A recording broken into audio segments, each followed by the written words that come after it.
Bom, pessoal, antes de mais nada, sejam todos muito bem-vindos. A nossa palestra de hoje ela tem como tema o gnosticismo telêmico. Fiquem à vontade para perguntarem durante a palestra. Podem me chamar aqui pelo chat ou podem abrir o microfone, falar, não tem problema, tá? A ideia aqui mesmo é ser um bate-papo, a gente tem um conteúdo para poder falar hoje, mas a ideia é principalmente sanar dúvidas, explicar um pouco aqui tanto sobre o que é o gnosticismo telêmico, sobre até mesmo o que é a Ecclesia Babylon. No caso, a gente sempre costuma começar já apresentando a Eclésia, até principalmente para aqueles que estão participando pela primeira vez. Bom, pessoal, antes de mais nada, me apresentar, meu nome é Thales, sejam todos muito bem-vindos, tá, nessa palestra. Para quem não conhece a Ecclesia Babylon é uma organização religiosa independente que foi fundada por Tal Nahash no ano de 2018 nos Estados Unidos e que se encontra em operação aqui no Brasil desde o ano de 2019. Nós somos uma organização jovem e nos orgulhamos disso. Nós atuamos basicamente em duas frentes. A primeira, através de eventos, reuniões de estudo, palestras, tais como essa que nós estamos fazendo hoje, e através de ritos, missas e liturgias. A gente, por causa, né, de todo esse contexto da pandemia, a gente suspendeu temporariamente os eventos presenciais e passamos a trabalhar no online, com eventos acontecendo online aí pelo menos uma vez por mês. Além disso, nós trabalhamos também através de práticas práticas individuais, sejam essas práticas da tradição gnóstica, da tradição telêmica e práticas próprias da Ecclesia Babylon. Um exemplo, o chamado de Babylon, que é um rito aí de 77 dias, que tem sido executado, né, desde outubro por membros daí da nossa congregação e até pessoas convidadas de diversos lugares do Brasil e do mundo. Nós temos um projeto também dentro da nossa eclésia que é o 4G Solidário. Todo homem, toda mulher é uma estrela, todos somos parte do corpo de Nossa Senhora no IT. Não somos eremitas solitários e por isso acreditamos que é parte da nossa missão divina nos manter em nossa órbita particular, irradiando luz, vida, sustento e alegria para aqueles que giram à nossa volta sem diminuição de substância ou refulgência para todos sempre. Todos nós sabemos que nós vivemos num país cheio de mazelas, onde diversas pessoas não têm sequer condições de ter o mínimo para poderem sobreviver, quiçá para poderem sentar numa noite de quinta-feira aqui para poder estar com a gente, para poder estar conversando, para poder participar dos nossos ritos. Então, nós consideramos que fazer essa parte, nem que seja uma pequena ação para ajudar essas pessoas, é parte do nosso trabalho enquanto uma eclésia, enquanto uma instituição religiosa. Então, a cada 3 meses nós escolhemos aqui algumas instituições. São instituições que atuam em diversas frentes, sejam questões ambientais, questões de empreendedorismo, de empoderamento, de educação, e a gente divulga essas instituições aí no nosso site, que é o solidario.4gsanctuary.com. Acessando esse site, vocês vão encontrar uma descrição dessas instituições, a atuação e principalmente que tipo de ajuda que elas precisam. Algumas instituições sim precisam de doação financeira, outras precisam de gente que queira realizar o trabalho junto com elas. Então, para quem não conhece, deixo o convite para visitar o site. Um detalhe muito importante, tá? Nós não fazemos nenhuma arrecadação em nome dessas instituições. Qualquer ajuda que vocês queiram fazer é diretamente com a instituição. Nosso trabalho simplesmente aqui é de divulgação. A Ecclesia Babylon ela tem 3 pilares, tá? O primeiro é a tradição gnóstica, o segundo é a lei de Telemann e o terceiro é o Código Luminista Livre. Hoje nós vamos falar aqui sobre 2 pilares, que são a tradição gnóstica e a lei de Telemann, e como esses 2 pilares aí se juntam no gnosticismo telêmico. Então a gente vai passar aqui falando aqui sobre o gnosticismo clássico ou histórico, que é importante até para a gente poder entender, porque o gnosticismo muitas vezes ele acaba sendo um termo mal compreendido ou simplesmente uma palavra que acaba por parecer um lugar comum.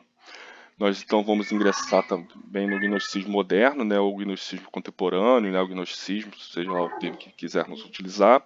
Falaremos sobre Telemann, falaremos então sobre a junção do gnosticismo e Telemann e por fim falaremos como que essa junção é trabalhada aqui dentro da Eclésia Babylon. Então falando aí sobre gnosticismo na antiguidade, tá?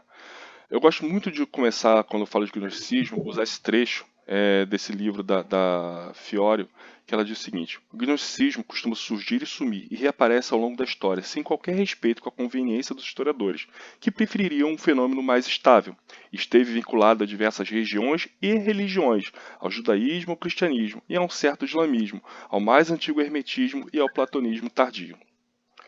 Para a gente falar de gnosticismo, é interessante a gente voltar nos primeiros séculos, nos primeiros anos aqui da era cristã ou da era comum, na qual nós temos aí, né, a vida de Jesus Cristo, aí nos primeiros 33 anos dessa era, a destruição do templo de Jerusalém, o Édito de Milão, até o momento que o imperador Constantino passa a se utilizar dos símbolos cristãos e aí então ele se converte ao cristianismo e transforma o cristianismo na religião oficial do Império Romano. É durante esses primeiros anos, desses primeiros séculos, na verdade, que vai desde essa destruição do templo até a queda do Império Romano do Ocidente, onde vai ser formada a ortodoxia cristã, ou vai se formar a proto-ortodoxia cristã.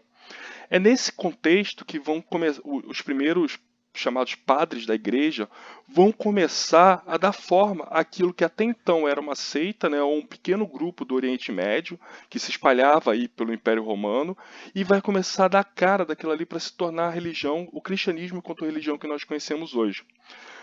Para isso, nós temos aí 3 eventos que vão ser muito importantes, que vão ser os concílios, que nós vamos ter aí os concílios do primeiro milênio, que é o concílio de Nicéia I, o de Constantinopla e o de Éfeso. Nesses concílios, que os primeiros bispos, né, os pais da igreja, vão então definir o que é cristianismo. E aí que é um ponto importante. Aí também pegando uma outra citação, que é a seguinte: uma citação da Ellen Pagels, do livro As Origens de Satanás, que ele diz: os cristãos, diz Tertuliano citando Paulo, deveriam todos falar, pensar as mesmas coisas, e impor aos crentes a mesma regra fidei, ou seja, a regra da fé ou crença. O verdadeiro cristão, diz Tertuliano, é apenas resolveu nada saber que divirja da fé. Então esses primeiros concílios vão servir para poder nortear que fé é essa que o cristianismo tem. Todos aqueles que vão divergir vão acabar sendo categorizados como hereges, ou seja, aqueles que têm uma postura da fé que se assemelha ao cristianismo, mas não seguem aqueles dogmas que estão sendo criados. Os gnósticos, em sua grande maioria, vão estar orbitando entre esses hereges. Alguns serão taxados como tal, outros não. Durante o tempo, é até interessante que o termo gnóstico, na verdade, ele vai ser cunhado pelos heresiólogos, ou seja, pelos pais da igreja que vão se preocupar em documentar que heresias são essas, que pessoas são essas que estão divergindo da posição oficial que a igreja cristã está estabelecendo.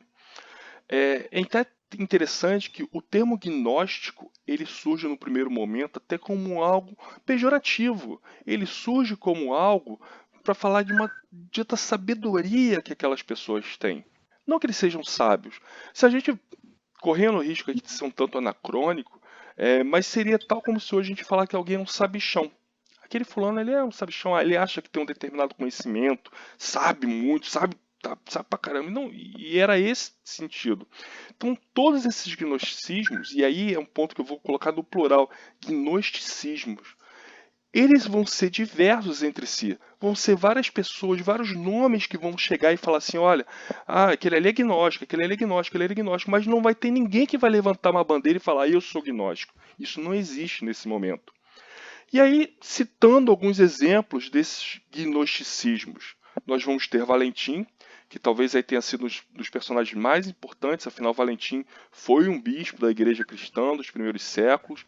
Valentim quase esteve assim, a um passo de se tornar o bispo de Roma, né, o que viria a ser o Papa.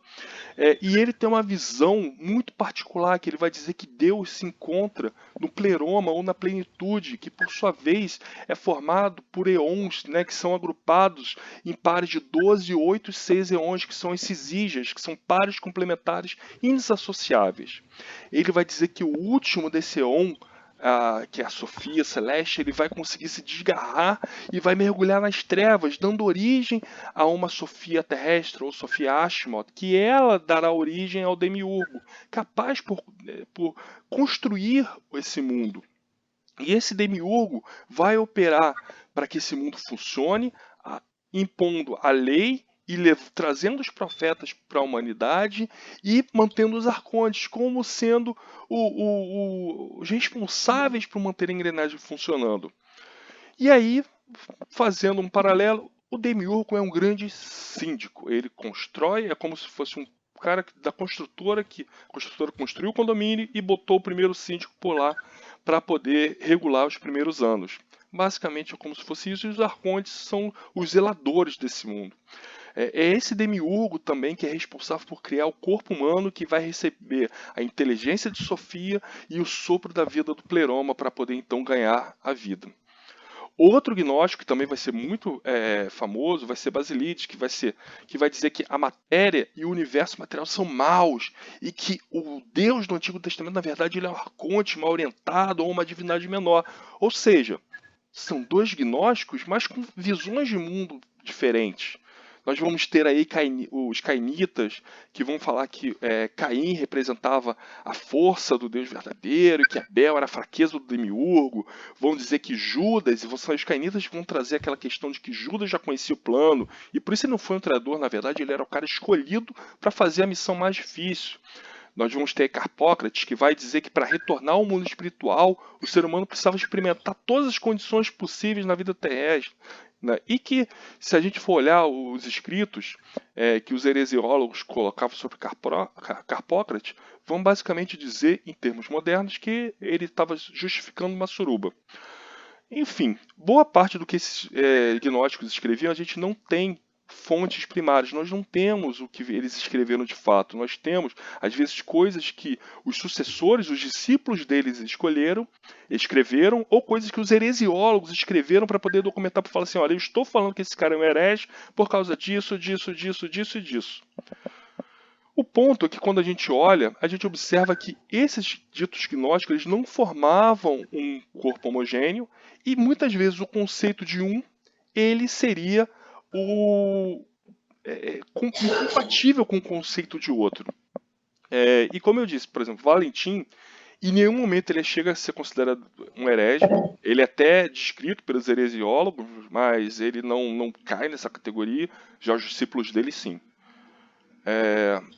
Esses ditos gnósticos vão então ser bem documentados durante essa antiguidade tardia, mas nós vamos ter alguns movimentos que vão perdurar, ainda que vão surgir no decorrer do tempo, como por exemplo os cátaros que surgem aí na Idade Média, né, que é um movimento que vai ter suas raízes em seitas lá do Império Bizantino, que vão então ser perseguidos pelo Papa, afinal uma das cruzadas será contra eles.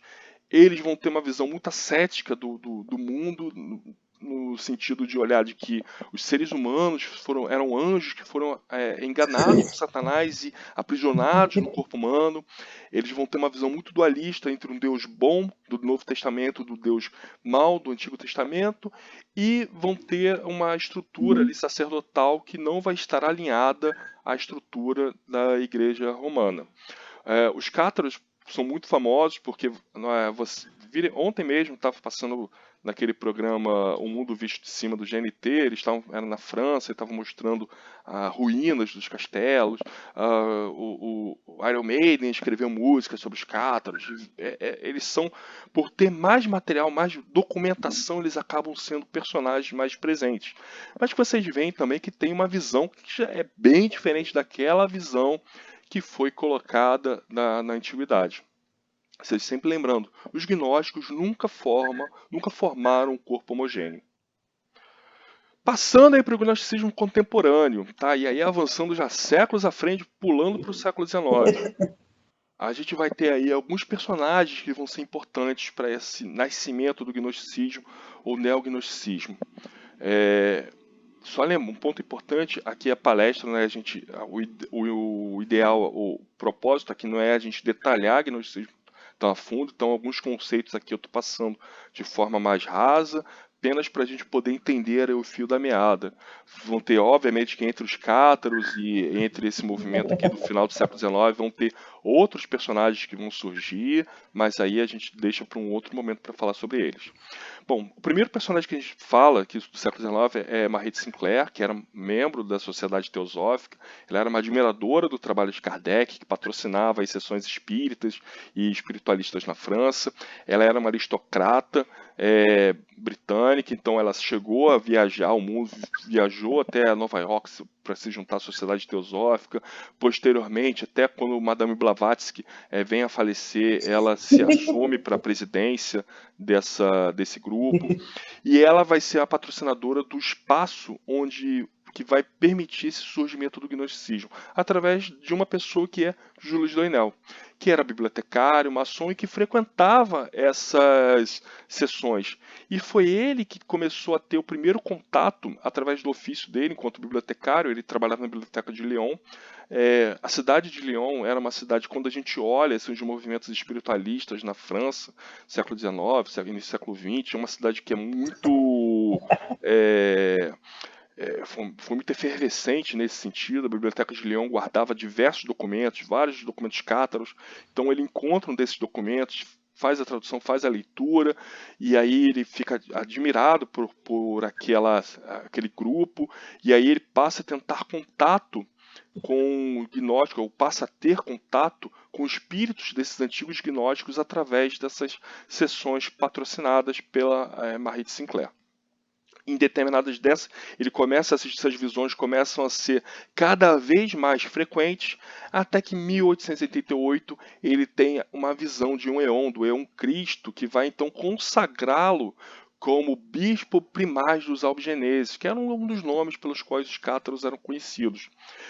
E vão ter outras visões, até que em 1890 ele vai ter uma visão da própria Sofia, que vai então chamá-lo a uma missão divina de resgatar a gnose, né? De restaurar essa gnose da antiguidade e constituir, assim, a primeira igreja assumidamente gnóstica da história. Outro personagem que vai ser muito importante também nessa história é Papi, que era um médico, escritor, ocultista, rosacrucianista, cabalista, maçom, fundador do martinismo moderno, um dos caras aí que esteve envolvido, que patrocinou grande parte de toda a cena ocultista francesa do século XIX. Ele era fundador e editor de uma revista, La Initiation, e foi apresentado a Jules Doinel pela Marie de Sinclair. E essa revista lá, Iniciação, era o grande veículo de divulgação de material na França. E foi nessa revista que Doinel escreveu diversos artigos, onde ele, em alguns momentos, ele tentava buscar ou traduzir conceitos, ou expor conceitos que ele obtinha através das visões dele, ou às vezes contextualizar. Um exemplo, diferente da visão dos heresiólogos que colocavam que Sofia teria caído do pleroma para o mundo por uma falha, ele analisa, juntando visões e documentação, ele analisa e diz que na verdade ela não falhou, na verdade ela saltou naquele abismo, ela saltou nas trevas para que de fato o mundo pudesse acontecer. Caso contrário, nada aconteceria, a existência não seria possível. Então ela faz um mergulho impulsionada pela força do amor para poder então permitir que fosse criado um local onde a humanidade pudesse vir a existir. Essa igreja, então, que é formada em 1890, ela vai se chamar Igreja Católica Gnóstica Universal ou Igreja do Paráclito. ela vai ter uma estrutura relativamente simples e enxuta. Ela vai ser formada em 3 graus, que são os perfeitos, que são os membros daquela igreja, os diáconos, que são aqueles que auxiliam na execução, né, no funcionamento dela, e os bispos e sofias, que são aqueles que vão deter essa linhagem espiritual recebida por Doinel. Doinel ele assume, então, o patriarcado com o nome de Valentim II, em homenagem a Valentim, e diversos homens, mulheres, pessoas que estavam próximas ali de Doinel, naquela cena ocultista, que participavam da revista L'Annonciation, então se aproximam dessa eclésia, dessa igreja. Em 1893, então, é formado o Santo Sínodo da igreja. Passando aí para uma linha do tempo, então a gente tem aí em 1890, né, esse nascimento desse gnosticismo moderno, do neognosticismo, com influência e práticas cátaras, porém muito baseado numa doutrina aí fortemente valentiana. Tudo ia bem até que 1895 ocorre aí um primeiro baque na igreja, que é Doinel, ele abdica do patriarcado, ele vira as costas para o gnosticismo, para o movimento ocultista, e aí Febre des Arcs assume esse patriarcado com a missão de manter esse trabalho que havia sido iniciado. Febre des Arcs, que assume aí o patriarcado sobre o nome de Talcinésios, ele vai se preocupar menos em fazer esse resgate cátaro, esse resgate da antiguidade, e vai se buscar mais ver quais são as pontes, quais são as ligações com os diversos temas místicos, mágicos e ocultistas que aquela igreja estava inserida. A coisa caminha bem até que em 1908 tem-se um novo cisma, que é quando Jean Bricot, ele então se arrompe com essa igreja do Paráclito e junto com papos e outros membros funda a Igreja Gnóstica Católica. Essa Igreja Gnóstica Católica, Bricot, que vai assumir sobre o nome de tal Jean II, vai buscar uma aproximação maior com os costumes cristãos e católicos. Bricot, ele tinha toda uma vivência já religiosa, católica, romana, ele chegou a ingressar no seminário, então ele busca trazer essa experiência que de fato Doinel e des Arcs não tinham para dentro da igreja, para poder moldar o seu funcionamento e a sua estrutura. Então essa estrutura ela passa de uma estrutura de 3 graus, ou seja, perfeitos, diáconos, bispos e sofias, por uma estrutura de ordens menores e ordens maiores, que na verdade era a estrutura católica pré-concílio do Vaticano II, onde você teria aí ordens menores, como porteiro, leitor, exorcista e acólito, e ordens maiores, que seria o subdiaconato, o diaconato, o presbiterado e o episcopado. A primeira vista pode parecer estranho, pô, ordens menores, o exorcista, pô, mas eu sempre vi no filme lá, era aquele padre, pô, combativo, como é que era uma ordem menor? Um ponto importante, esses nomes das ordens menores não era o exorcista aqui, aquele padre exorcista do filme, não. Na verdade, as ordens menores, elas serviam para acentuar qualidades que o verdadeiro cristão deveria ter. Então, o leitor, por exemplo, era aquele que se dedicava à leitura da Bíblia. O exorcista era aquele que tinha uma fé tão inabalável em Deus, em Jesus, que o mal não poderia tocá-lo. Ele afugentava o mal com a própria presença. Então, era um outro contexto. Então, nesse momento, então, essa igreja gnóstica católica, né, de Bricot assume, e isso acaba por influenciar outras ramificações gnósticas que vão surgir daí então. Bricot também começa a trazer uma questão que é da sucessão. Ele pensa assim, poxa, ok, todos nós aqui, des Arcs, papos, eu mesmo, nós temos a sucessão de Doinel, que é uma sucessão que veio aí do Eon Cristo, né, das visões que ele teve, mas como é que a gente se liga àqueles gnósticos da antiguidade? Como é que a gente não tem nenhuma ligação? Como é que a gente vai manter? E aí esse tema da sucessão passa a ser um ponto central do trabalho dele. Então, para a gente falar um pouco da sucessão, voltando lá no Império Romano, em determinado momento é instituído o Colégio de Pontífices, que era uma instituição estatal que congregava as maiores autoridades religiosas do Império Romano. O Império Romano, normalmente a gente sempre pensa assim, nos deuses romanos, né, Júpiter, Marte, mas na verdade o Império Romano ele detinha diversas religiões, religiosidades diferentes. Por exemplo, alguns cultos, como por exemplo, culto de Ísis, né, que vinha de origem egípcia, ele estava presente, o culto de Mitra, entre tantos os outros. Tem uma pergunta aqui, se a sucessão é importante por conta dos sacramentos. A sucessão ela vai ser importante como uma ligação com a igreja da antiguidade, ou seja, de uma sucessão, né, uma cadeia espiritual ininterrupta que é mantida até então. O próximo slide acho que vai explicar um pouquinho melhor sobre isso. Então, esse Colégio dos Pontífices, ele era presidido por uma pessoa, né, que era o Pontifex Maximus, que tinha autoridade sobre todos os outros cultos existentes, né, dentro desse colégio. Em determinados momentos, esse título era entregue ao imperador, e em outros momentos, né, quando o imperador já não fazia, o imperador já não fazia tanta questão, isso era passado para uma outra pessoa. Com a oficialização do cristianismo, então, e como religião oficial do Império Romano, o Papa Leão I, então, ele assume para si esse título de Pontifex Maximus. Voltando então a essa questão da sucessão apostólica. Então, o que Bricot observou? Bom, o Papa, né, ele tinha sucessão apostólica, né, que vem lá de Jesus Cristo, mas a partir do momento então que o Papa Leão então ele assumiu esse título de Pontifex Maximus, ele acabou por trazer todo o legado daquelas religiões que estavam presentes no Império Romano, todas aquelas religiões da antiguidade. E essa essência, ela acabou por ficar presente nessa sucessão apostólica que estava então dentro da Igreja Católica Romana e que era passada de geração em geração, sempre através da mesma forma. Ou que forma era essa? Através do ritual da imposição das mãos. Bricot então começou então a correr, a buscar, né, uma forma de se aproximar, de trazer essa sucessão para dentro dessa igreja gnóstica da qual ele havia se tornado patriarca.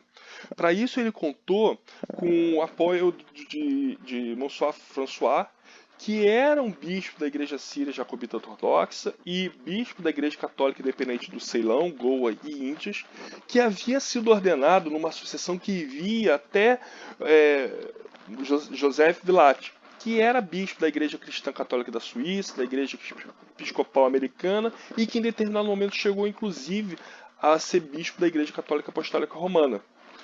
Essas sucessões de Villate, ele ficou famoso não só por fazer essa sucessão do Paulo Gulotti, do Júlio de Roassi, mas também de outros bispos, fora de uma estrutura episcopal, de uma estrutura eclesiástica definida. Esse não era um fenômeno novo, esse era um fenômeno que acontecia já desde a antiguidade, que gerava os chamados bispos errantes, que no direito canônico é aquela pessoa que é consagrada de forma clandestina ou irregular. Ou seja, é um bispo que era canonizado fora da estrutura da igreja estabelecida ou de uma igreja reconhecida. Lembrando que a mesma igreja romana, ela não é só uma igreja. A igreja católica apostólica romana é uma das 20 e tantas igrejas que participam daquela comunhão. Então, esse episcopos vagans, ou bispo errante, na verdade, era um bispo que era ordenado fora dessa estrutura. E aí vinha um ponto de Bricot, que ele fala assim, eu não estou querendo ser reconhecido pelo Papa, eu não estou querendo um reconhecimento material, temporal, eu quero uma ligação espiritual. E o próprio Santo Agostinho dizia que os poderes conferidos por uma transmissão apostólica válida não podem ser retirados depois de conferidos, mesmo que o indivíduo perca sua posição de reconhecimento ou autoridade dentro da igreja. Então não era por aquela sucessão apostólica ser reconhecido ou não que importava. O que importava para Bricot era ele poder trazer então essa sucessão apostólica cristã, né, que tinha elementos que traziam para o cristianismo e para todas essas religiões da antiguidade, juntamente com essa sucessão gnóstica, ou seja, de todo aquele movimento que surgiu ali no século XIX e que deu origem àquele fenômeno. Já que estamos falando aí de início do século XX, nós então vamos entrar no outro ponto, que é Telemann. Telemann, podemos dizer que é um movimento, né, originado aí por Aleister Crowley no início do século XX, a partir de um conjunto de revelações que ele recebeu durante uma viagem ao Cairo, né, no Egito. E que o culminar dessas revelações foi a recepção do Livro da Lei nos dias 8, 9 e 10 de abril de 1904. E que esse livro da lei, né, Pedra Fundamental de Telemann, ele já por si só é um livro muito intrigante. Ele apresenta diversos contextos, ele apresenta diversas pessoas de fala, e ele apresenta um panteão muito híbrido que vai mesclar ou ressignificar, né, divindades do Antigo Egito, divindades de outras culturas, termos em latim, grego, árabe. E esse vai ser o grande culminar e vai ser a pedra fundamental desse movimento. E vai ser esse livro da lei que vai dizer, que vai transmitir ao mundo a lei de Telemann, que tem como natureza o faz o que tu queres, deve ser o todo da lei, amor é a lei, amor sob vontade. É muito interessante que, assim, a gente falou, por exemplo, do gnosticismo, que nasceu, né, ali no século XIX, no início do século XX. Nós temos a Telemann, né, que vai surgir bem no início do século XX. Esse momento, essa transição desses séculos, foi um momento de grande efervescência espiritual, né? A gente aqui está falando de dois casos, mas diversas outras religiões ou religiosidades surgiram desse período. Nós temos aí, por exemplo, a Igreja de Jesus Cristo dos Santos dos Últimos Dias, né, que são os mormons que vão surgir nessa época, os adventistas. Nós vamos ter a própria sociedade teosófica que vai estar aí presente. Nós vamos ter movimentos que vão revolucionar, né, o mundo da magia, como por exemplo a Golden Dawn. Nós vamos ter mais à frente aí pessoas como Krishnamurti que vão surgir, entre tantos outros que vão surgir nesses anos aí. E por mais que esses movimentos, né, todos eles trazem ideias, mas na verdade não são ideias totalmente novas, né? Acabam sendo formas de você olhar, né, novos pontos de vista sobre o tema da espiritualidade. O próprio Crowley ele reconhece em alguns de seus escritos que boa parte assim de todo o Crowley era uma pessoa estudada, era uma pessoa que tinha toda uma bagagem intelectual. Essa bagagem toda vai ajudar, né, a ele a constituir o que é Telemann. E o ponto mais legal de Telemann é o seguinte: ela não vai ficar presa apenas em Crowley, não vai ser apenas um culto a Crowley, ou não vai ser apenas um viver como Crowley, não vai ser um movimento que vai ficar centrado apenas em uma única pessoa. No decorrer de todo o século XX, o que nós vamos perceber são diversos nomes, né, que vão surgir e que vão trabalhar, né, em cima de Telemann, né, vendo em Telemann aí uma pedra angular, né, para unir estudo e prática de muitas tradições de magia e espiritualidade. E aí trazendo alguns exemplos, assim, correndo o risco de ter deixado outros tantos importantes de fora, mas só a título de ilustração, temos aí Kenneth Grant, Marjorie Cameron, Jack Parsons, Sora Nema, Phyllis Sackler, Michel Berthiaud, Grady McMurtry, entre tantos outros que vão trabalhar em cima desse sistema e que vão reforçar, né, essa pedra angular aí que foi plantada no início do século XX. Telemann tem um caráter, tem um ponto também que é muito chave e que é muito interessante, que ela vai apresentar, né, o livro da lei vai apresentar uma metanarrativa da história humana sobre uma figura simbólica de uma apreciação de éons. Então, de certa forma, olhando do ponto de vista do livro da lei,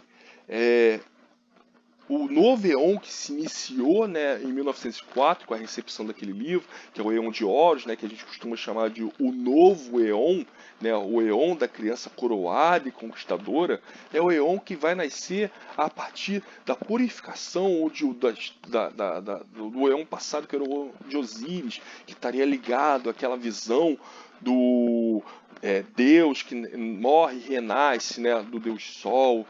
Então, de certa forma, o livro da lei vai apresentar uma visão, se a gente for pensar em termos cristãos ou em termos de velho, uma visão pós-apocalíptica, né? Afinal, o apocalipse aconteceu e chegou uma nova era, né?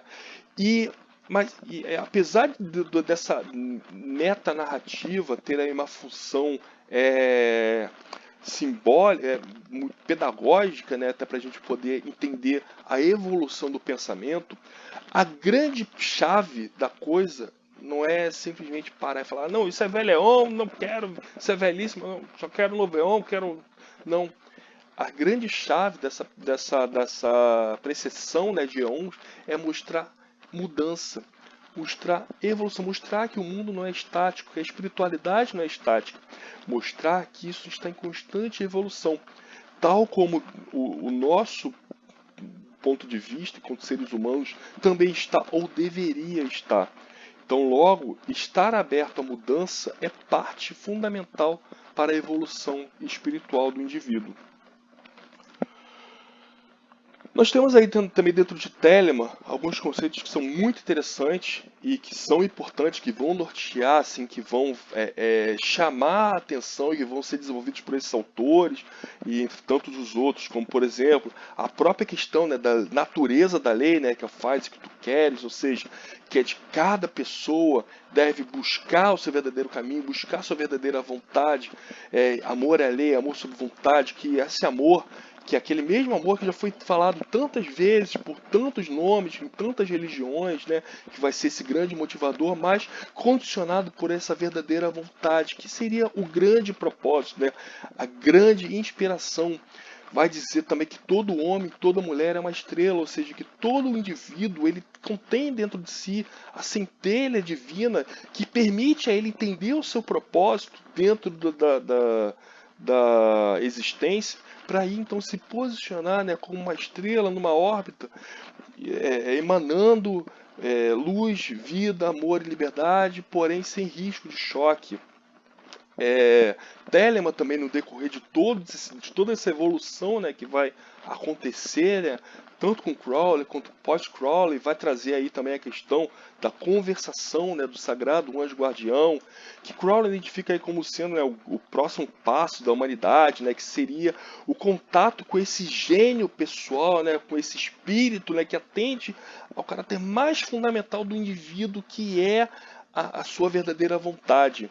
E aí é um ponto interessante que essa conversação, né, não é simplesmente uma conversação de conversar, bater um papo, como quando a gente junta, né, encontra a galera no bar, vai conversar. Não, é uma conversação que vem do latim, né, do conversatio, né, que é um modo de vida, né, tal como aqueles votos monásticos que eram feitos nas ordens religiosas. Então, ou seja, essa conversação, né, é você encontrar e vivenciar o seu Deus pessoal, no seu universo pessoal, e adequar, né, toda a sua existência a um padrão que seja adequado a essa divindade que está no seu íntimo. E por fim, né, um outro ponto, né, que é muito característico, né, que vai se tornar muito marcante de Telemann, é essa busca, né, pelo sincretismo, né, digamos, universal, que também é uma busca que remonta aí à antiguidade, né? Nós vamos ter aí os herméticos, né, que vão buscar, né, a fusão da sabedoria grega com a egípcia, os rosicrucianos, né, que vão buscar juntar a reforma, né, aquele contexto ali da reforma protestante, com conceitos de um cristianismo primitivo, com o islamismo, a própria sociedade teosófica, né, que nasce também nesse mesmo contexto, né, que vai buscar aí juntar, né, o ocultismo europeu, o budismo e outras tradições orientais. O próprio livro da lei ele coloca, né, todas as palavras são sagradas, todos os profetas verdadeiros, salvo apenas que eles compreenderam um pouco. Então, o Telemann, né, durante todo esse desenrolar, ela vai buscar sempre olhar quem eram esses outros profetas, as outras palavras, mas enxergando elas sobre um prisma desse novo éon. O que também, se a gente for pensar, é algo que já deveria acontecer. Afinal, o cristão, por exemplo, quando ele pega a Bíblia cristã, ele tem o Novo Testamento e o Velho Testamento. Como que é a leitura do Velho Testamento? Ele não lê o Velho Testamento como os leu. Ele lê o Velho Testamento sob o prisma do Novo Testamento. Da mesma forma, Telemann busca olhar todas essas religiosidades que existiram, todo esse arcabouço, né, espiritual que a humanidade desenvolveu durante todos esses séculos de existência sobre um novo prisma.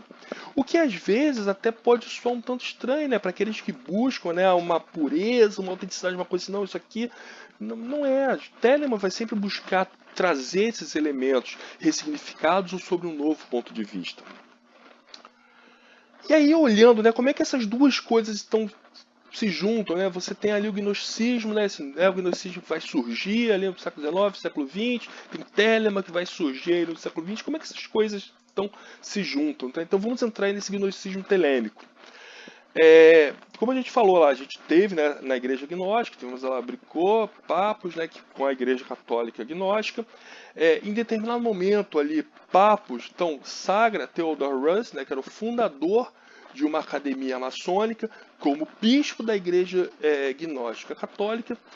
Rus, por sua vez, se aproxima, né, de Crowley, e Crowley então ingressa nessa academia maçônica, né, fundada por Rus, né, que é chamada de Ordo Templi Orientis, e os consagra como bispo dessa igreja católica gnóstica, né, ou eclésia gnóstica católica, né, que passa então a ser parte dessa Ordo Templi Orientis. Mais ou menos, isso acontece mais ou menos em 1912, 1913, durante uma viagem aí à Rússia. Crowley fica inspirado por uma cerimônia ortodoxa que ele assiste e escreve, né, o Liber 15, que seria a missa gnóstica dessa igreja, né, da qual ele próprio também seria bispo, né, que é a igreja gnóstica católica. É interessante até que o Liber 15 ele chega a ser, né, executado pelo próprio Crowley, mas ele até acaba ganhando mais destaque até postumamente, né, com membros, conforme essa igreja de Crowley começa a se expandir, principalmente nos Estados Unidos. A evolução, porém, a Eclésia Gnóstica Católica, né, a Igreja Católica Gnóstica, ela é a primeira igreja, então, que assume essa paradigma, né, começa a trazer esse paradigma, né, da lei de Telemann para dentro de si, porém não é a única. Como nós falamos, assim, o mundo, a evolução Telemann traz essa questão da mudança. E, de fato, a mudança ocorre. Crowley tenta divulgar a sua lei em diversos grupos, em diversas ordens. Algumas a aceitam, a lei de Telemann, algumas aceitam o advento do novo éon, mas não aceitam a figura de Crowley, por exemplo. Outras vão aceitar ambos os dois, outros vão aceitar um ou outro, enfim, em menor ou maior grau, mas a mudança ela acontece, a evolução acontece. E de fato, no decorrer do século XX, nós vamos ter toda uma evolução aí, como o próprio Papos, né, a própria Igreja Gnóstica que vai ordenar, né, o Jean Maine, que vai ser um bispo de origem haitiana, que por sua vez vai ordenar o seu filho, Hector Jean Maine. O próprio Crowley vai ordenar o Grady McMurtry, que por sua vez vai ordenar o William Breese, que por sua vez, posteriormente, vai ordenar tal Alan Greenfield, que também será ordenado por Michel Berthiaud e que será aquele que vai ordenar o fundador da nossa instituição, que é tal Nahash. Aqui a gente consegue olhar um diagrama um pouco mais completo para ver como é que essas sucessões elas ocorrem. Então, se a gente for observar, e aí vem a questão que a gente busca manter do gnosticismo, que a gente herda do gnosticismo, que a gente busca manter, que é exatamente essa linhagem, né? Essa herança, esse laço que nos liga ao passado, para que a gente possa, de fato, trabalhar sobre os ombros de gigantes. Então nós temos aí dentro da linhagem, né, do fundador da Eclésia Babylon, que é tal Nahash, nós temos aí tal Alan Greenfield com as suas ordenações que vão a Michel Berthiaud, que por sua vez vão ligar até Doinel, que por sua vez vai ligar até Vilat, né, que são aqueles personagens que nós já conversamos, tendo essa ligação que vai nos ligar até o próprio Aleister Crowley, enquanto profeta, né, do novo éon. O próprio Greenfield também vai ser ordenado em outras linhagens que também vão ligá-lo até a sucessão católica, apostólica romana, através aí de Dom Carlos Duarte, né, que foi fundador da Igreja Católica Apostólica Brasileira, que por sua vez foi ordenado por Sebastião Leme de Sintra, né, o famoso Cardeal Arco Verde. E aí, esse aqui é um prisma, né, sobre como que essas sucessões, como é que essas passagens, né, dessa espiritualidade é legada, né, de geração após geração. E aí a gente começa a comparar, né, algumas dessas características, né, entre o gnosticismo e Telemann, né? Então, o gnosticismo ele tem como base diversos livros sagrados, mas em nenhum momento surge, né, uma Bíblia gnóstica. Hoje, você numa livraria você encontra, né, que na verdade são artefatos, são escritos recentes, né, de autores que buscam juntar elementos que foram descobertos. É muito importante, por exemplo, a biblioteca de Nag Hammadi, ela vai ser descoberta só no século XX. Então, muito tempo depois de toda essa história que a gente contou do gnosticismo, do surgimento do gnosticismo. Então, não havia um livro para ser colocado. Telemann, por sua vez, tem um livro sagrado, mas tem um livro que é a pedra fundamental, que é o livro da lei. Outro ponto também que é interessante que a gente tem no gnosticismo é uma religião sincrética, né, que ela vai buscar amalgamar diferentes ideias e sistemas religiosos. Quando a gente olha os escritos desses gnósticos antigos, a gente vai ter influência de judaísmo, de hermetismo, de religiões egípcias. Eles buscam sintetizar. Se a gente tem um livro que é... eu não vou lembrar o nome exato do livro, mas é como se fosse um compêndio de grimórios cristãos dos primeiros séculos do cristianismo. E aí você vai ver que você vai ter Javé, Gabriel, Horus, Abraxas, todos colocados na mesma evocação. Então era um povo extremamente secreto, era um momento de grande secretismo. Telemann, por sua vez, também vai ter um quê do secretismo, mas ressignificando, né, signos, sinais e ensinamentos sobre esse novo paradigma do novo Éon. O gnosticismo ele vai ter diferentes visões da Gênesis, mas todos eles sempre com essa conceito da emanação, né, da divindade que emana até chegar ao ser humano. Telemann apresenta uma metanarrativa da história humana, mas é interessante que Telemann não se preocupa em falar do Gênesis, não se preocupa em falar como o mundo nasceu. É como Star Wars, o primeiro filme do Star Wars, né? O George Lucas chega pra você, olha, tem o Império, tem os rebeldes, eles estão lutando, Darth Vader, é isso aqui, pronto. Ele não quer te explicar muito, ele te joga ali e pronto. E por isso acabou sendo um filme famoso. Telemann é a mesma coisa, não tem muita explicação do Gênesis, tal como Telemann também não tem uma explicação do que acontece depois. Não é uma preocupação Telemann, tem uma preocupação muito com agora, né? Então aquela metanarrativa serve mais para poder explicar uma origem, mas para mostrar uma mudança, né? Como sendo algo perene da existência. O gnosticismo vai ter essa questão da salvação enquanto um conhecimento da divindade, né? Enquanto uma experiência pessoal. Telemann vai ter a questão da verdadeira vontade, da realização da grande obra. Tanto o gnosticismo quanto o Telemann vão trazer essa questão da tradição, da sucessão, da linhagem. E o elemento que vai diferir e que vai ser o que vai unir os dois, né? Que o gnosticismo tem uma estrutura eclesiástica, tem um modo de operar.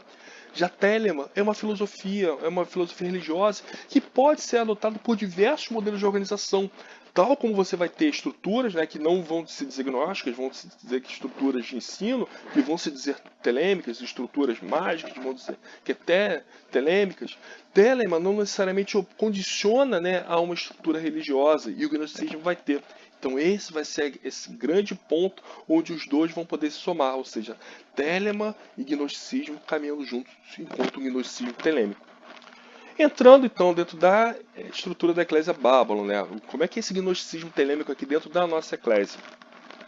E aí pegando aqui um trecho aqui também do livro do Allen Greenfield, em que ele coloca, né, The Story of the Hermetic Brotherhood of Light, que ele sugere que para a gente seguir nesse caminho do ocultismo, a gente precisa desenvolver ritos e ordens de forma apropriada da sua origem. Algumas vezes, né, a gente precisa dar continuidade a algumas ideias, né? É importante que a gente dê continuidade a essas ideias, até para a gente não precisar recriar a roda a todo momento. E em outros momentos a gente precisa dar continuidade à estrutura, afinal já é uma estrutura consolidada e funciona, então para que recriar a roda se a gente pode simplesmente melhorá-la? Então, por exemplo, dentro da nossa eclésia, da Eclésia Babylon, uma das estruturas que a gente mantém é a questão da sucessão apostólica. Como eu mostrei lá no diagrama, a gente entende que a gnose é livre e acessível para todos os seres. Existem gnósticos que não estão preocupados com ter ou não uma sucessão apostólica, e isso não faz deles menos gnósticos ou não. Mas para nós, e nós entendemos que essa sucessão apostólica é uma ligação com os santos da igreja verdadeira do tempo antigo. Essa aqui é uma frase poética, né, que Crowley utiliza, né, no seu Liber 15, né, no seu rito da missa gnóstica. É exatamente essa ligação, né, a gente poder se ver no trabalhando, né, sobre o ombro de gigante, nós nos vemos trabalhando para que outras pessoas, gerações futuras, possam continuar e melhorar esse trabalho. Nunca no sentido estático, não, está parado a igreja, a Eclésia Babylon está assim, pronto, acabou. Não, a Eclésia Babylon, ela aceita a mudança e ela aceita uma mudança estruturada. Um outro ponto que também é muito fundamental para a gente dentro da Eclésia Babylon é a questão do caminho devocional. E aqui eu trago um trecho até de um artigo de Tal Acacius, esse artigo está completo lá no nosso site para quem quiser ler, que ele diz o seguinte: em Magic, in Theory and Practice, no capítulo 15, Crowley fala sobre a simplicidade do segredo para as invocações bem-sucedidas, e estaria resumido nessas palavras: inflama-te em oração. O praticante deve se exaltar-se em oração a ponto de perder a própria consciência de si, tal como o artista no frenesi do seu processo criativo. Ele deve ser carregado por uma força tal que, apesar de nele e ser dele, não é reconhecido em seu estado normal não exaltado. Então o poder da oração, o poder desse caminho, né, dessa entrega com o divino é reforçado por Crowley, né, no seu livro. Existe um Liber, né, específico de Telemann, né, que é o Liber Assaté, que vai citar inclusive os diferentes amores pelos quais o devoto deve ter com a divindade.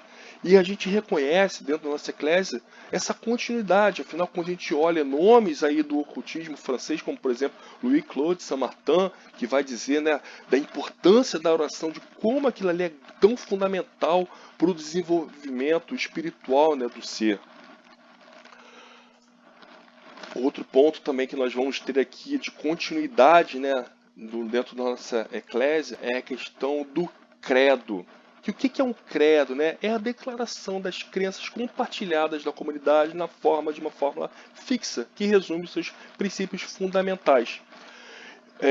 Existem diversos credos, alguns autores até questionam se, por exemplo, outras religiões, como por o judaísmo, não teria uma espécie de um credo, né, com ouça Israel, né, o Senhor é o Senhor, ou mesmo o islamismo, né, que não há Deus senão Alá e Maomé é seu profeta. Mas essa credo, né, que ele vai também ser desenvolvido, né, durante o cristianismo, né, no início do cristianismo, com uma frase às vezes simples, como Jesus Cristo é o Senhor, e que depois vai ser desenvolvido como o credo de Nicéia, que passa a ser utilizado até então. Esse credo, no momento da fundação da igreja gnóstica, Febre Desar busca criar, né, sistematizar esse credo, né, para sistematizar as ideias dessa nova igreja que surge. Esse credo ele é desenvolvido em determinado momento, ele é desenvolvido pela Sofia, né, que era bispa, a única bispa que tinha sido ordenada, e esse credo serve de base para o credo que Crowley irá escrever para o Liber 15. O nosso credo da Eclésia, ele não é o credo da igreja gnóstica, né, lá do século XIX, também não é o credo do Liber 15, mas ele sim é inspirado por ambos. Até porque ele está mais adequado ao nosso carisma, né, da nossa Eclésia. E esse credo eu conheço um princípio secreto inefável e uma estrela na companhia de outras estrelas, cujo fogo nós fomos criados e para o qual devemos retornar. E um agente da vida, mistério do mistério caos, o único vice-regente do sol na terra. E um ar, o nutridor de tudo que respira. Eu conheço uma terra, fonte de todos nós, onde todos são gerados e onde todos repousarão. Mistério do mistério Babylon. E eu conheço a serpente e o leão, o mistério do mistério Baphomet. E eu conheço uma eclésia gnóstica universal de luz, vida, amor e liberdade, cuja palavra da lei é Telemann. E eu conheço a comunhão das entidades. E assim como a comida e bebida se transmutam em nós diariamente substância espiritual, eu conheço o milagre da missa. E eu confesso o batismo de sabedoria pelo qual realizamos o milagre da encarnação. E eu confesso minha vida una, individual e eterna que foi, é e será, a um. Outro ponto aqui que nós temos também dentro da nossa eclésia são a questão dos mantras, né, a utilização dos mantras e das japas malas. Que a prática, né, da repetição de mantras, de orações, de palavras de poder é uma ferramenta mágica reconhecida por diversas linhagens, né, de sacerdotes, magos, xamãs, como uma forma de elevação de consciência e de união com o divino. E até como tem, né, uma famosa frase, né, nós nos tornamos aquilo que contemplamos. E a prática, né, da japa, do mantra, é uma repetição simples e poderosa que pode sim ser feita, né, através da japa, ou às vezes, não tendo, pode ser feita com o dedo, pode ser feito mentalmente, pode ser feita num ato devocional, né, no seu templo, no seu local sagrado, ou mesmo às vezes caminhando. É uma prática muito acessível. Eu não digo simples porque é simples sim, ela não é fácil, porque às vezes a quantidade de repetições as quais você se propõe a fazer se mostra um ordalho mais difícil do que é, mas é parte do trabalho, é parte desse desenvolvimento. Mas o mais interessante é que essa repetição do mantra, né, a repetição dos nomes sagrados, ela de fato ela possibilita, né, ao devoto a experiência, né, vivenciar esse êxtase, né, que Crowley colocou lá no livro dele. Então, na Eclésia Babylon, nós usamos prioritariamente, são dois tipos de japa, né, que nós chamamos de japa de Nuit, japa de Babylon, que são a japa de Nuit, a japa de 56 contas, e a japa de Babylon, que é a japa de 49 contas, na qual nós utilizamos aí prioritariamente dois mantras principais, né. O primeiro é o mantra de Babylon, que é esse Om Marita Salara Marax, Saladoli Fonefax, Amirira da Poliax, Saramana Piliu, Amirira da Piliu Som, Marinaria Baribiton, Mandara da Fax Sarpedon, Andalairilu, que é um mantra que foi recebido por Crowley e que está registrado no livro A Visão e a Voz, que é um relato das experiências dele nos Aetiris Enoquianos. Esse mantra ele é escrito num idioma chamado batílico, que é um mantra dos anjos, ele tem uma história muito interessante, mas que a gente falar sobre ele acabaria transpassando, mas é um mantra, uma linguagem angélica, não é em enoquiano, e que não há um dicionário palavra a palavra, tal como tem, por exemplo, no enoquiano. Você tem outras pessoas, né, que começaram a trabalhar, procurar essas pontes, procurar outros escritos que tivessem esse idioma para conseguir traduzir e até melhorar, porque Crowley oferece uma primeira tradução dentro do Visão e a Voz, mas outras pessoas começaram também a trabalhar. Então a visão que nós utilizamos é essa: eu sou a cortesã que abalou a morte, esse abalo da paz e a luxúria saciada, a imortalidade jorra do meu crânio e música da minha vulva, imortalidade jorra também da minha vulva, pois a minha devassidão é um doce odor como um instrumento afiado 7 vezes, jogado ao Deus invisível que aquele tudo governa e que percorre dando o penetrante grito do orgasmo. Esse mantra normalmente nós utilizamos na japa de Babylon. Outro mantra que nós utilizamos é o Akaduato Fubiu Yashifu Dudu Nurafa Nuteru, que Crowley coloca como sendo o grande mantra, né, do Novo Éon. Esse mantra, na verdade, ele se encontra a partir de inscrições que se encontram na parte frontal da Estela da Revelação, e que pode ser traduzido ao pé da letra como: ó elevado, que ele seja louvado, o grande poder, espírito digno e grandioso que aterroriza até os deuses, que é o mantra que nós utilizamos na japa de 56 contas, que é a japa de Nuit. Outro elemento, então, que nós temos aqui também dentro da Eclésia é a própria Babylon. E aí eu trago, né, Babylon é interessante porque ela não é citada diretamente no livro da lei, né? O livro da lei ele comenta sobre a mulher escarlate, e esse é um ponto muito interessante que mostra como é que é essa evolução, porque a gente falou aqui de verdadeira vontade, a gente falou de grande obra, esses termos não aparecem no livro da lei. Esses termos eles vão surgir dos próprios trabalhos de Crowley e desses outros autores que vão vir pós-Crowley. A própria questão de Babylon não surge no momento do livro da lei, surge como a questão da mulher escarlate. Ele vai aparecer mais forte na Visão e a Voz. No livro das mentiras, em alguns comentários, Crowley vai começar a ter outras revelações que vai permitir fazer eles outras correlações, na qual ele vai ver que Babylon é um dos nomes secretos de Nuit. E aqui eu trago uma definição que nós gostamos, que é a definição utilizada por Tal Narrash, que é Babylon é nossa mãe, mas quem é ela? Ela é simplesmente tudo que você está vendo, que está bebendo, que está vestindo, a maneira como o cabelo cheira, a maneira como o barulho do lado de fora atinge a janela, o cachorro, etc. Tudo isso é Babylon, toda a realidade material. Ela é mãe divina e portadora da luz e das trevas. A ela somos subjugados por sua autoridade majestosa. Ou seja, até como foi colocado, né, no nosso credo, da onde todos nós viemos e para onde todos nós vamos retornar. Babylon representa a totalidade da existência humana. É ao mesmo tempo que também Babylon representa aquela que está além do abismo, aquela que guarda o graal onde todas as santidades do passado derramaram o seu sangue. E aí que tem um trecho que eu gosto bastante, foi um artigo que a Beatriz Paris escreveu para a revista 777, que ela participou de alguns ritos nossos, e ela escreveu esse artigo, que é Evocando o Povo de Babylon, reflexões acerca do ritual chamado de Babylon, onde ela coloca vou colocar uma citação bem legal, que é o seguinte: Bábalo é uma postura frente à vida, é uma forma de estar no mundo possibilitada pela relacionalidade com a Deus através do dispositivo mítico ritual.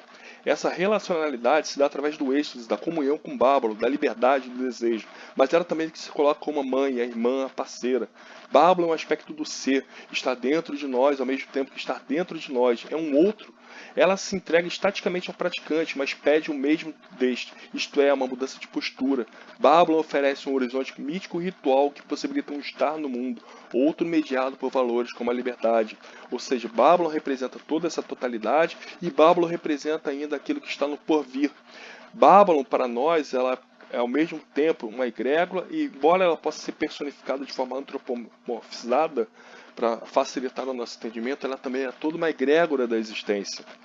Então, todo aquele trabalho que a gente comentou, né, do trabalho devocional, né, do se entregar, do encontrar o êxtase, encontrar a comunhão, para que em determinado momento, né, quando você chegar na sua grande festa, né, você possa vir a derramar o seu sangue na taça, tal como todas as outras santidades. E é por todo esse aspecto que o lema da nossa eclésia, né, é esse: do chumbo a ouro através do corpo e do sangue. A nossa eclésia, ela é um espaço de difusão da gnose, né, de toda essa gnose que vem desde do passado, que foi reavivada ali no século XIX, mas também é um espaço de congregação de indivíduos e de execução de práticas, né, devocionais e de administração de sacramentos. Tal Nahashi, quando teve a realização, né, desse nome, ele até colocou assim que esse tinha sido o mantra dele consistente durante muitos anos e que para ele era uma mensagem para a alma, um lembrete para quem dorme que deve despertar. Com esse entendimento comecei a confiar na minha intuição intrínseca, aquela centelha de clareza que corre nas profundezas da alma humana, tão oculta que poderia ser perdida se você não prestasse atenção. É a gnose, a consciência divina, uma consciência a qual abrimos nossos olhos, não apenas a divindade do que não podemos perceber, mas toda a divindade que nos cerca em todos os aspectos da nossa existência material. Então, Nahashi coloca, e aí, por que a importância, né, desse espaço, das práticas, né, de todo esse arcabouço que a gente fala? Então, Nahashi também coloca: a prática desenvolve a egrégora, a Eucaristia desenvolve a egrégora, a comunidade desenvolve a egrégora, e é nesta egrégora que nos libertamos e caminhamos mais perto da plenitude de nossas próprias manifestações únicas, ou seja, entendendo que cada homem, cada indivíduo é uma estrela, né? É nessa egrégora, né, na qual trazemos Babylon, ou seja, o reconhecimento dessa espiritualidade imanente da existência, que nós podemos então aflorar isso, desenvolver isso. A Eucaristia para nós da Eclésia Babylon, tal como era para os gnósticos do passado, para os católicos, cristãos e todas diversas outras denominações, é um dos sacramentos mais importantes, mas não é o único. Mas afinal, o que são esses sacramentos? Aí, citando Santo Agostinho, os sacramentos são um sinal visível de uma coisa divina. Tradicionalmente, né, na igreja cristã, você tem aí uma influência, né, neoplatônica, que você vai ter 7 sacramentos, né, dos quais você vai ter os 4 naturais, né, que representam nascimento, vida, nascimento, crescimento, vida e morte, né, que é batismo, confirmação, casamento e extrema-unção, e vai ter os 3 sacramentos extraordinários, opcionais, né, que você vai ter aí a ordenação, a penitência. Esses sacramentos, obviamente, que eles foram desenvolvidos num contexto católico tradicional e foram sendo moldados, né, no decorrer do tempo para poder se adequar a esse novo ponto de vista telêmico. Então, no caso da nossa eclésia, nós consideramos 7 sacramentos, que são o chamado, que é uma aproximação. Afinal, nós em Telema, nós na Eclésia Babylon, nós não consideramos o pecado original, nós não temos a noção do pecado original. Então não há por que eu ter um batismo para purificar a pessoa.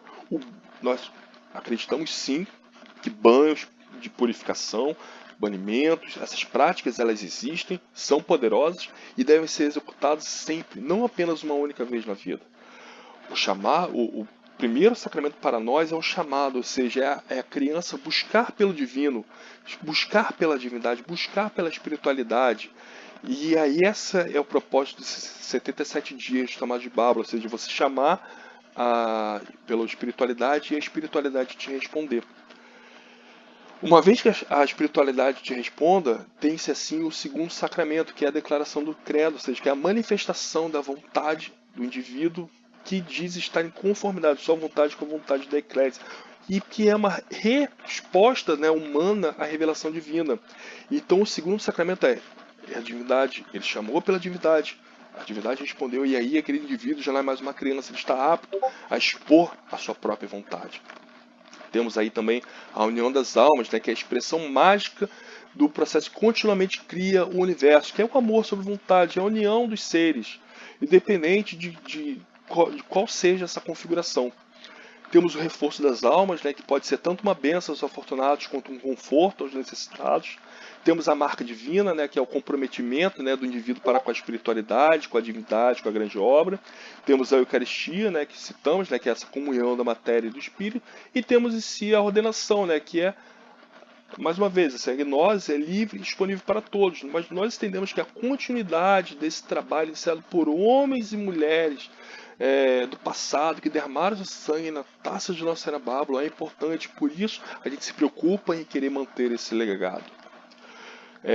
Diferente, por exemplo, de outras estruturas, né, como por exemplo a própria Eclésia Gnóstica Católica, que tem lá no seu Liber 15, né, escrito por Aleister Crowley, que é um rito eucarístico, mas ao mesmo tempo ele é um rito muito visual, né, no sentido pedagógico, ou, por exemplo, na missa triuna dos telemitas, adotado pela Eclésia Gnóstica Heterodoxa, as nossas missas, normalmente, elas contemplam duas partes, né, que são a marca divina, né, o sacramento da marca divina, através da leitura dos livros sagrados. A gente, dentro da Eclésia Babylon, nós consideramos muito forte a mensagem exposta no Evangelho de São João, de que no início era o Verbo estava com Deus, e o Verbo era Deus. Então, o falar da leitura, tal como o falar do mantra, é importante, porque ele reverbera dentro da existência, né, essa divindade. Então, no momento que o sacerdote fala, ou outra pessoa da congregação lê aquela leitura do livro sagrado e reverbera, né, em todas as pessoas ali presentes, isso é importante, isso é um sacramento. E, por fim, a Eucaristia, né, ou seja, a união desse material e do espiritual, né, a transmutação de uma substância material em uma substância divina, que o comunicante então consome, né, aquela substância se torna Deus, e aquela pessoa ao consumir aquela substância se torna Deus também. E em termos da nossa organização, né, como a gente comentou, essa primeira igreja, né, gnóstica, né, ela tinha uma estrutura de 3 etapas, né, que eram os perfeitos, os diáconos, os bispos e as sofias. A nossa estrutura segue uma linha semelhante, só que porém adaptada, né, a esse novo contexto aí do novo éon, na qual nós temos círculos, que são os círculos das crianças da terra, círculo dos amantes e círculo dos eremitas. O círculo das crianças da terra, que são aqueles que são os membros leigos da igreja, né, que são aqueles que fizeram o chamado e verbalizaram o credo. Os amantes, que são as sacerdotisas e sacerdotes da nossa eclésia, e os eremitas, que são os bispas e bispos. Ou seja, sacerdotisas e sacerdotes como amantes, que são aqueles que são responsáveis por manter a congregação, fazer o trabalho congregacional acontecer, chamar as pessoas, né, organizar, fazer com que essas pessoas estejam juntas naquele momento com aquele propósito divino. E os eremitas, que são aqueles responsáveis por manter a tradição, por manter o legado da eclésia. Esses dois últimos através de uma única ordenação, de um único sacramento, que é a ordenação. Bem, pessoal, é isso. Tá? Para quem estiver participando pela primeira vez, os nossos contatos, tá? O nosso site oficial é o eb.4gsanctuary.com. Bom, pessoal, me tem mais alguma pergunta? Não? Então, gente, muito obrigado pela participação de vocês. É sempre um prazer estar aqui com vocês, trocando, conversando, né? Até para poder explicar o nosso trabalho. Fiquem à vontade, tá? Sempre que quiserem entrar em contato, conversar, tirar dúvidas, tá bom? Os canais estão abertos. Esse mês ainda a gente deve ter mais uma palestra com convidado, uma palestra especial, que vai ser com um palestrante convidado, mas aí eu vou divulgar mais à frente. E continue acompanhando a gente e a gente se vê. Uma boa noite para todos vocês. 93, e a gente se vê até a próxima. Tchau, pessoal.